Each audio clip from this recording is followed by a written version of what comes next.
శ్రీ రేణుకా ఎల్లమ్మ తల్లి జ్యోతిష్యాలయం కుటుంబ సమస్యలు, ప్రేమ సమస్యలు, భార్యాభర్తల సమస్యలు, అనుకున్న పనులు కాకపోవడం, డబ్బు సమస్యలు, వ్యాపార సమస్యలు, నమ్మిన వారు దూరం కావడం, ఎటువంటి సమస్యలకైనా తగు పరిష్కార మార్గం చూపబడును. Phone number 9515466718. హలో ఫ్రెండ్స్, అందరికీ నమస్కారం.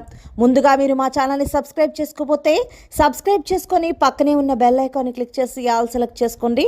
మా వీడియోస్ని లైక్ చేసి షేర్ చేయండి.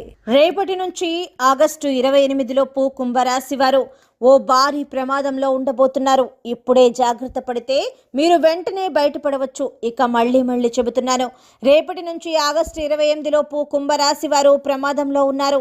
ఖచ్చితంగా మీరు జాగ్రత్త పడకపోతే మీరు రోడ్డున పడటం ఖాయమని చెప్పుకోవచ్చు. అసలు విషయానికి వస్తే కుంభరాశి వారికి ఎటువంటి ప్రమాదం ఉంటుంది, దాని నుంచి తప్పించుకోవడానికి కుంభరాశి వారు చేయవలసిన పరిహారం ఏంటో ఈరోజు మనం ఈ వీడియోలో సవివరంగా తెలుసుకుందాం. కుంభరాశి వారికి గోచర ఫలితాలు చూసుకున్నట్లయితే కుంభరాశి వారు కఠోర శ్రమ చేసి ధనం సంపాదించే అవకాశం ఉంది. ఆర్థిక స్థిరత్వం సాధిస్తారు. కానీ మానసిక ఇబ్బందులు మాత్రం వీరిని వెంటాడే అవకాశం ఉంది. ఉద్యోగం విషయంలో స్థాన మార్పులు, బదిలీలు కూడా ఈ యొక్క కుంభరాశి వారికి కనిపిస్తూ ఉన్నాయి.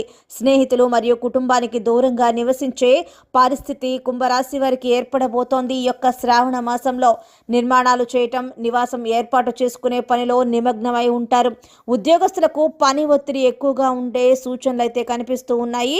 మీకు ధనం రావటం బాగానే ఉన్నా సరే వ్యయం మాత్రం ఎక్కువగా ఈ యొక్క కుంభరాశి వారికి ఉండబోతోంది. కాబట్టి ఆర్థిక సమతుల్యతను కాపాడుకోవడానికి ప్రయత్నించండి, లేదంటే మీరు భారీగా నష్టపోయే సూచనలు అయితే కనిపిస్తూ ఉన్నాయి. న్యాయ సంబంధమైన విషయాలలో సంయమనం పాటించండి.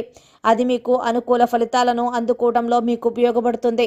ఆర్థిక సమస్యల నుంచి బయటపడటానికి మీరు చాలా వరకు కూడా దుబారా ఖర్చులను మానుకోండి. ప్రస్తుతం మీ ఇంట ఈ యొక్క శనిగ్రహ ప్రభావం అనేది ఉండటం వలన మీకు బాధలు, అవమానాలు, ఇబ్బందులు, ఆర్థిక స్థితిగతులు అనేవి భారీగా మారవచ్చు. కాబట్టి ఎట్టి పరిస్థితుల్లో కూడా ఈ యొక్క శని సంచారం మీ మీద తగ్గేంత వరకు కూడా, ఆర్థికంగా బలపడేంత వరకు కూడా, కొంతవరకు కూడా మీకు ఆర్థిక క్రమశిక్షణ చాలా అవసరమని చెప్పుకోవచ్చు. మీ యొక్క కుటుంబ సభ్యులతో కొంతవరకు సంబంధాలు కోల్పోయే అవకాశం ఉంది. కాబట్టి మీ యొక్క బాగా దగ్గర వారు, సోదర సోదరీమణులు లేదా స్నేహితులతో మీకు విభేదాలు ఏర్పడే అవకాశాలు ఉన్నాయి. కాబట్టి ఈ విషయంలో ఈ యొక్క కుంభరాశి వారు చాలా జాగ్రత్తగా వ్యవహరించడం మంచిది, లేదంటే మీరు ప్రమాదంలో పడతారు. పెట్టుబడి విషయంలో మీకు భాగస్వామితో జాగ్రత్తగా వ్యవహరించండి.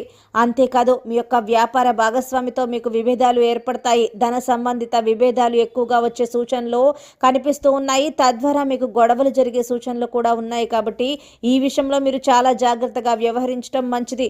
ప్రతి విషయాన్ని కూడా మీరు చాలా ఆలోచించి కూలంకషంగా పరిశీలించిన తర్వాతనే వ్యాపారం విషయంలో మీరు నిర్ణయం తీసుకోండి. రేపటి నుంచి దాదాపు 28వ తారీఖు వరకు చూసుకున్నట్లయితే కనుక మీరు అధికంగా నష్టపోవటం, వేరే వ్యక్తులు మిమ్మల్ని మోసం చేయడం ద్వారా మీరు భారీగా నష్టపోయే సూచనలు అయితే కనిపిస్తూ ఉన్నాయి.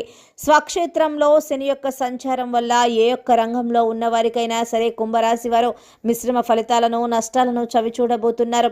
ఉత్పాదన పతనాలు, వైద్య సహాయం కోసం ఆసుపత్రిలో చేరటం వంటివి జరుగుతూ ఉంటాయి. కుంభరాశి వారు భవిష్యత్తు మీ యొక్క నిర్ణయాలపైనే ఆధారపడి ఉంటుందన్న విషయాన్ని మాత్రం మర్చిపోవద్దు. సోషల్ మీడియాకి సంబంధించిన విషయాలలో ఇరుక్కుని జైలు పాలయ్యే అవకాశాలు ఉన్నాయి. కాబట్టి ఈ విషయాలలో మీరు జాగ్రత్తగా వ్యవహరించడం మంచిదే. అంతేకాకుండా ముఖ్యంగా ఈ యొక్క కుంభరాశి వారు మీ ఇంట్లో ఉన్న పెద్దవారిని ఒకంత పరిశీలిస్తూ ఉండండి. వారికి ఏమాత్రం చిన్న అనారోగ్య సమస్య వచ్చినా సరే మీరు దానిని నెగ్లెక్ట్ చేయకండి.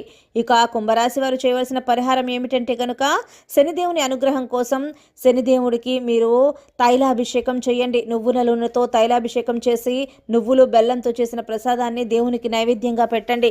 వీలైతే కనుక శివునికి అభిషేకాన్ని చేయించండి. నవగ్రహాల చుట్టూ 9 ప్రదక్షిణలు చేయండి. ఈ రకంగా చేయటం వల్ల మీరు ఆ శనిదేవుని యొక్క ప్రభావం నుంచి కొంతవరకు తప్పించుకోగలుగుతారు. సో ఫ్రెండ్స్, చూసారు కదా కుంభరాశి వారికి ఆగస్టు 28 లోపు కలిగే ప్రమాదం ఏంటి, దాని నుంచి బయటపడడానికి చేయవలసిన పరిహారం ఏంటో ఈ రోజు మనం ఈ వీడియోలో తెలుసుకున్నాం కదా. మీకు కనుక వీడియో నచ్చినట్లయితే లైక్ చేయండి, షేర్ చేయండి. మా ఛానల్ని తప్పకుండా సబ్స్క్రైబ్ చేసుకోండి. ధన్యవాదాలు.